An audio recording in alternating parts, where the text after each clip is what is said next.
Hi, Susan. It's Chandra. great to see you. Very nice to see you. And I'm looking forward to learning more about you. Thanks for having me. So first, just say your full name. So my full name is Susan Fullerton Shirey. Okay. And tell us more about where you grew up, and what you do. So I actually grew up about 25, 30 miles north of here in Freeport, Pennsylvania. So I'm from the area, and I'm really delighted to be back in Pittsburgh. And my research we call the lab the Nanoionics and Electronics Lab. So we like to use ions in conjunction with semiconductor materials like two-dimensional materials, single atoms or molecule thick materials, to make new types of devices for, say, low power memory or logic, nanoelectronics of that nature. Very interesting. Yeah. So can you tell me a little bit about your career path? What or who or how did you get interested in what you do? Yeah. And how have you actually gone through the professional path and where you are right now? Yeah, so I'll say first, before I get to a kind of a funny story, my parents made clear to us, myself and my two brothers, that education was important from a very early age, and nearly incessantly, always important. And so I knew for sure I would at least earn a bachelor's degree somewhere. But the way I decided on chemical engineering is there was a gentleman who came to my high school from Bubble Yum, and it was career day, and I knew I liked chemistry and I liked solving problems, and he said I was part of the team who figured out how to put the different colored core inside the sort of core shell piece of Bubble Yum bubble gum. Wow. And That's at that incredible. moment I said, oh, that's neat. I think I want to do that. I didn't sort of realize that chemical engineers could do things beyond fuels or catalysts, right? So catalysis. And so How old were you at the time? I was a junior in high school. Okay, junior. Yeah. In high school. Okay. So it really got me interested in materials and viscoelastic materials, bubble gum, Right. And so I realized that was the moment I realized I wanted to do chemical engineering, because I realized how broad it could be. It could be more than fuels and catalysis. That's fascinating. It shows Yeah, the so power of bubble gum. getting people interested in something Yeah, that's right. that they can identify with, right? That's right. So went to Penn State for chemical engineering, and then if I could describe my career or this whole journey in one word, I would say it would be unexpected, because while earning the bachelor's degree at Penn State, I had no intention of going to grad school. I didn't know what it was. I didn't know that it could be paid for. And so a faculty member invited me to do undergraduate research, and Which year were you in piqued at my the time? interest. Junior again. Okay, so I junior. did. Yeah. So till then you had never thought about actually. No, and when they discussed it with me, I said, I don't have the money to go to continue. I don't want to take out more student loans to do this, right? And so they explained that it could be paid for. So I got interested, and I said, okay, well, I'll try grad school, but just a master's, sort of dip my toe in the water, right? And then go to industry. And then again, unexpectedly, I earned a NSF graduate research fellowship. And so I said, I should try for a PhD, right? And so that was also at Penn State? Yeah, I just stuck around. And then again, unexpectedly, I found myself in academia. I followed my husband to the University of Notre Dame, where he was earning a PhD, and there really wasn't industry around for me to be employed. So I found this great opportunity at Notre Dame as a research faculty member, and I was there for 5 years in that capacity, and then that jumped me to this job back at home in Pittsburgh. So I'm delighted the way it all worked out, but again, unexpected. So I guess the message for me was just keep your options open and be willing to try new unexpected things. Yeah, that's an amazing, right? So Yeah. I mean, what do you think in general about, how has your overall, experience been being a woman in STEM? For me, it's been really great. And I was thinking about this the other day, that there are a lot of women who paved the road for me to focus on my job and being creative and focusing on thinking and mentoring. And I really appreciate that. So women in my department like Anna Balaz or Taryn Bales, they really paved the way, right? They were the ones who dealt with a lot of this overt sexism and gender bias, and paved the way for people like me to be able to focus more, certainly more on my job. It's not that this has never happened to me, but I would say it's with very low frequency. And certainly the culture that I'm in my department now is absolutely outstanding. I really, really, really like my colleagues in chemical engineering.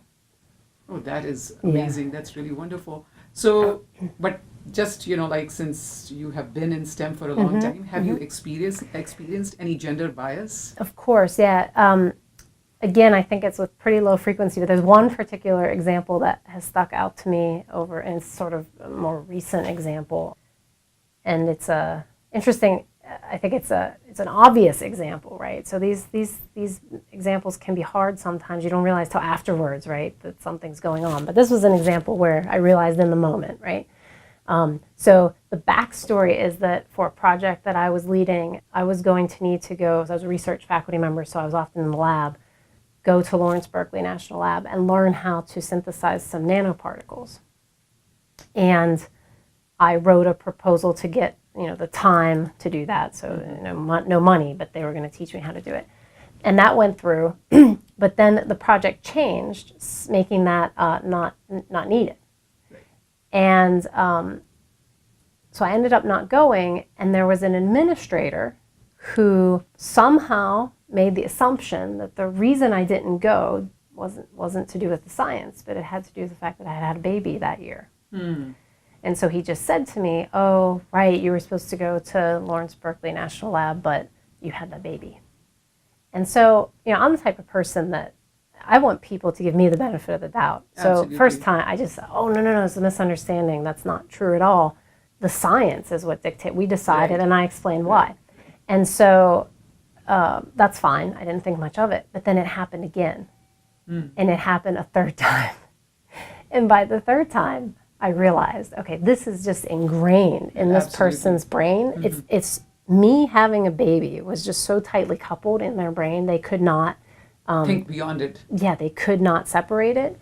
And that shocked me. And I thought, I can't think of an example of where a male colleague changed course on a research project and it would have been attributed to him becoming a new father, right? I just can't imagine a scenario like that. And so for me, that was a very obvious example where his perception of me was being skewed by the fact that I had just had a baby that year, and that was really disappointing. And it was, again, not just a one-time thing where we all say things that aren't quite right or we misunderstand things, but it was 3 times. Persistent, Yeah. What about any major obstacle? Have you encountered any major obstacle that you think has affected you professionally or could have affected, but maybe you found a way around it? Yeah, so I have, I can tell you the exact moments, an example where my sort of drive and my course changed with STEM. So in 6th grade, my math teacher, so remember in like 6th grade, well, here you have two teachers. So the one was a woman, and math class was the first period of the day, and it was 9 a.m.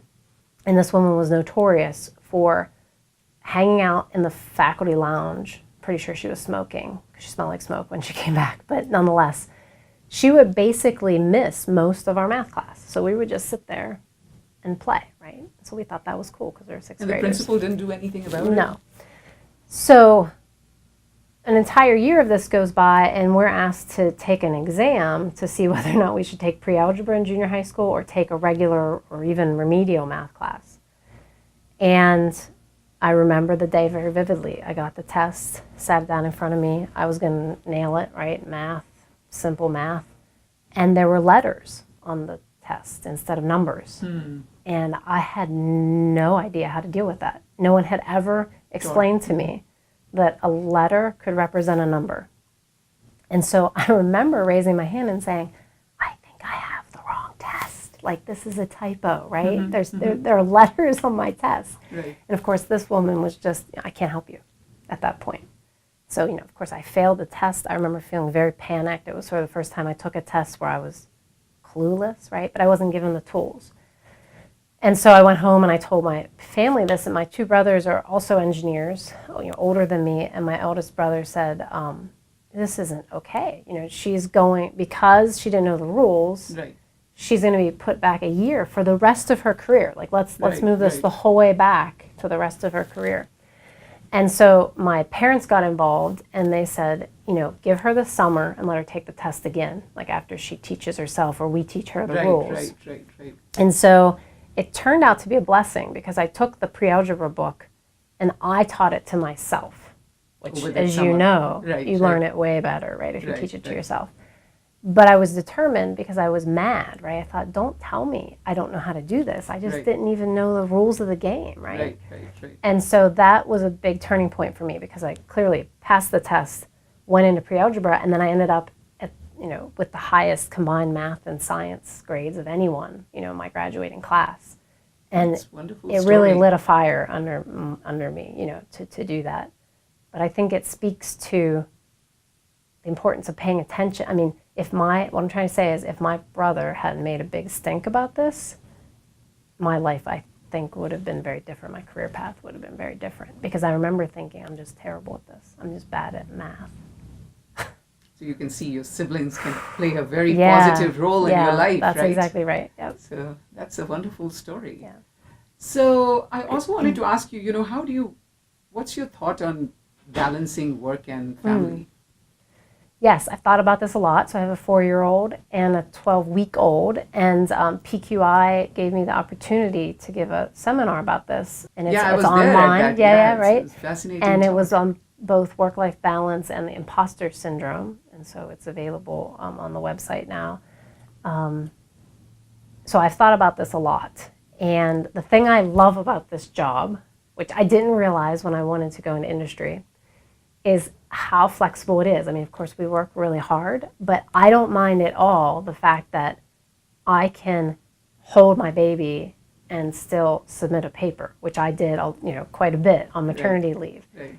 I don't mind at all in those moments between, maybe Patrick's giving the toddler a bath, or so, he's doing something with her. Patrick is your husband. Yeah, exactly. He's my husband, and I'm sending emails or something, or texting my students about next steps on a project. I don't mind that at all, having those two things combined. In fact, I love it, and I look for these opportunities, right? So one positive way to look at this is, when you're trying to get work done at home, you look for the windows where you can get something done, and then you have this finite amount of time, so you just start it. Unlike when you have unlimited time, right? It may take you a little while to ramp up, like, oh, it's hard to start this paper, it's hard to start this proposal. But when your time is finite, you just jump right into it. There's words on the page, you're rolling, right? Because you're going to get interrupted. So for me, maybe you were also thinking about the thing even when you were doing something else. No, that's so exactly it's not that right. you didn't have a ramp, but it was happening while you were doing something else. Right? That's true. And so I just love the flexibility of it. Mm-hmm. And for me, that's what provides the balance, is that there are days I don't even go into work. I work from home. And that time I would have spent on the commute, I can spend with them now, right? I just freed that up, or I can use it to get ahead in work or whatever. So for me, work-life balance is something I strive to achieve, and it's something I worried about for a long time. I talked about this in the talk. As a grad student, and even before I had kids, how could you possibly do this?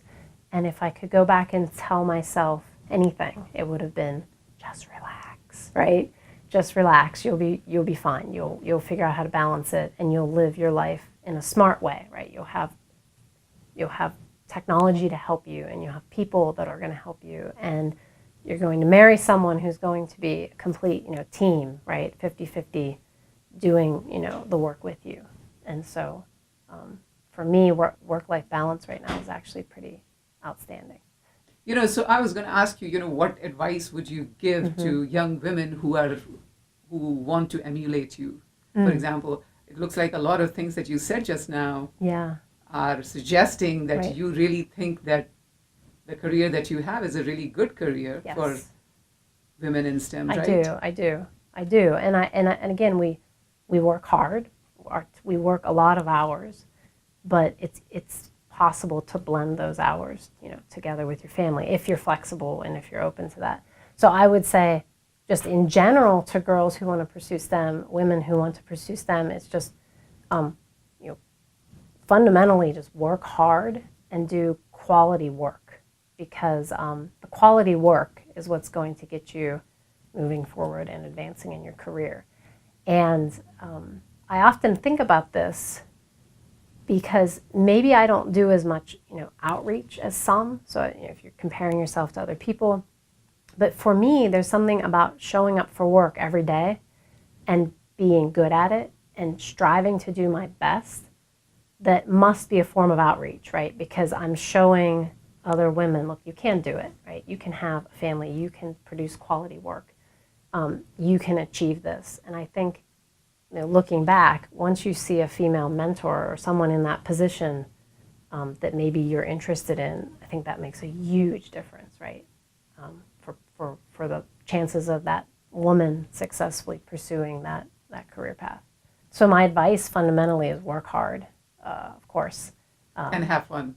Yeah, and do quality work and make sure you're having fun in your personal life, because that will reflect, right? You'll do better quality work if you're relaxed and you're having fun, and don't take things. So it looks like that one of your advice also is that you should actually be very strategic about finding your partner too, right? Because you said absolutely. that you somehow have 50-50 partnership, and that may not be That's right. very common. That's right. And so one needs to also make sure that they have a spouse who's supportive I absolutely agree. of a career in STEM, right? Yes. And I think that's made a huge difference. And my department head, Steve Little, one thing I admire about him is he's always careful to point out this isn't an individual effort. There's always help at home. If you have a family, if you have a partner, if you have a spouse. And he's exactly right. And the reason why I've been able to come this far is absolutely tightly correlated to the person that I married, because he just does whatever it takes, and he does it half, or sometimes he does it more when I'm busy, and sometimes I help him. So that's absolutely key. So be careful, don't take that choice lightly. Yeah, is what I would say. Right. That's wonderful. So what do you think are the most rewarding moments in your profession? Things that you really relish and want to celebrate? So something comes to mind immediately as a grad student, which is the APS meeting in Pittsburgh in 2009. I was pretty active in the polymers division, D-Poly, and I had the opportunity to give it's called a Padden Award talk. So they basically collect, and you have to be nominated for it, but what they think are the best graduate student dissertations. So you were a graduate student at the time? Yeah, at the time, right? Okay. I was just finishing. And then you give a talk in this special session, and somebody wins it, right? And it's a big deal, right, in our division. And I really worked on it. I practiced the talk. I knew I had good science, and it was rewarding for two reasons. One, so you did win the award? I did win the award, yeah. And winning it, thank you, was rewarding because not only did it recognize the science, but it was in Pittsburgh, and my parents snuck in. So that's nice. It was really sweet that they were able to be there to hear the talk and sort of see all these years of sacrifice and listening to my struggles, and am I going to be able to do this and complete this? And it was rewarding for that aspect. But now I'd say as a faculty member, the reward comes when you see your students do well, right? Or your postdoc, or their papers are coming out and they feel excited about it, and they give a good presentation. That's what makes me happy now. So it's evolving. Yeah. That's wonderful. So looking back, do you think that there are things that you wish you would have known about being a female in STEM, in a very professional and stringent path, like the path that requires a lot of you? The first thing that comes to my mind that I worried a lot about, again, had to do with the work-life balance, which also deals with gender issues, right? How could I do this? How could I possibly have children and do a good job at that and do a good job at my job, because I'm the type of person that's all in, right? I have to give my best. So how do you give your best at both things? And so if I could go back, I would tell myself to relax, that it's going to work out. And I really regret actually all the time of worrying. And when you dig another level deeper, I think the worry came because I didn't have mentors for whom I thought they were happy in both areas. Do you know what I mean? So I could see females doing both things, but I sensed that they either really liked their career and they didn't like how much or lack of time they have with their family, or vice versa, right? And so I think if I could be that example, right, if I can say, yeah, look, you can do it. You can be happy in both. It takes strategy and smart decisions, and you have to make decisions every day about how you're going to spend your time. So I wish I had that, and I would like to be that sort of mentor. But fundamentally, I would tell myself to relax. Don't worry about this. You've got this. You know, you're going to find a way. Right. And worrying doesn't help you at all anyway. No, not at all. It's not productive at all. But at that time, I just couldn't see a path. I couldn't figure out, how do I do all these things, right, at one time? And then now I realize, well, I'll have technology, I'll have a cleaning crew, I'll have a robot lawnmower. I mean, literally, I'll have these things to help me with tasks that aren't related to my job or related to family. So who is your scientific role model, if you have one? So the first person that comes to my mind, at least female, would be Mildred Dresselhaus from MIT, just because, two reasons. She's the queen of carbon. She was the queen of carbon. Unfortunately, she, as you know, passed away recently. And some of my work deals with graphene, and so that's. But what a what a legacy! She was a pioneer. I mean, she helped pave the way for women like me. And what impact? You want to talk about impact or how to quantify impact? That's a very impactful life. That's wonderful. Any favorite scientific quote? Yes.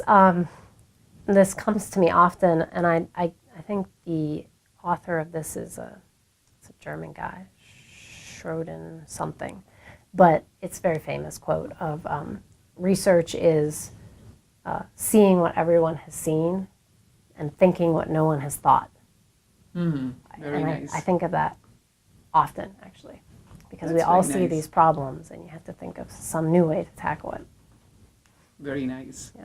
So one last question, what do you think the future is like for STEM, especially for women? But I mean, in general, and also especially for women. I mean, I think it's bright. I mean, STEM in general, it's, we can pretend like, slashing the budget for research isn't going to impact the economy. That's ridiculous. I mean, our economy is driven by innovation, and I think that will continue. I mean, I think we fundamentally recognize that this is important. So I think the future is definitely bright for STEM. And it's really bright for women in STEM for the reason I keep mentioning, which is that we are the recipients of a lot of struggle and pathway making and ceiling breaking from a lot of our female predecessors. And so I think it's a great time to be in STEM, really a great time to make an impact, and a great time to be, well received, and to be able to focus on your work. And there will always be, more challenges that are faced, but I think by and large, it's a positive, it's a positive time to be in there. And there are many more female and women mentors for women in STEM now than there certainly were even when I was a grad student. So that's delightful to see. And I think we'll reach steady state soon. Well, thank you, Susan. It was great to thank talk you so to much. you. I appreciate it.